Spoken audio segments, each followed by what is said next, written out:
श्री कृष्णाय वयम नमः। श्री कृष्णाय वयम नमः। श्रीमद् भगवद गीता के द्वितीय अध्याय का 48वां श्लोक। श्लोक है योगस्थः कुरु कर्मणि संग त्यक्त्वा धनंजयः सिद्धि असिद्ध्यो समो भूत्वा समत्वम योग उच्यते। अर्थात हे अर्जुन, तुम जय और पराजय की आसक्ति को त्याग कर कर्तव्य कर्म में लग जाओ। यही समता योग कहलाती है। ये तो हो गया इसका अर्थ। अब इसकी व्याख्या सुनिए मित्रों, कितनी सुंदर व्याख्या है। यह श्लोक जीवन की उथल पुथल का अति व्यवहारिक समाधान है।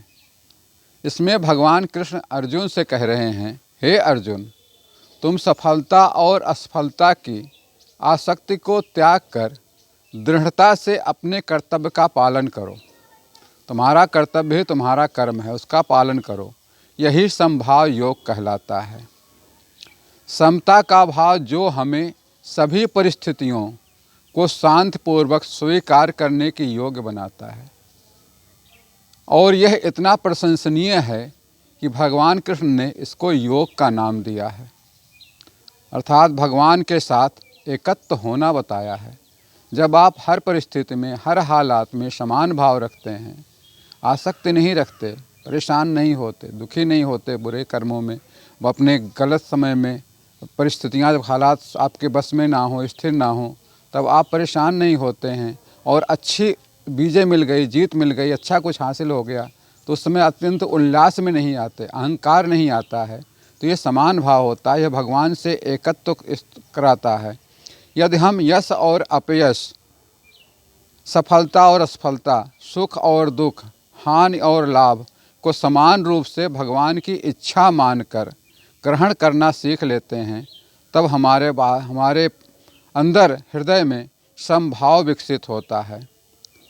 और यदि हम जीवन में आने वाली सभी कठिनाइयों का सामना करना सीख लेते हैं और इन्हें भगवान की इच्छा पर छोड़ देते हैं, तब जीवन आनंदमय हो जाता है। और इसे ही वास्तविक में समभाव योग कहते हैं। मित्रों, गोस्वामी तुलसीदास जी ने रामचरितमानस में भी यही लिखा हुआ है, हानि लाभ जीवन मरण यश अपयश विधि हाथ।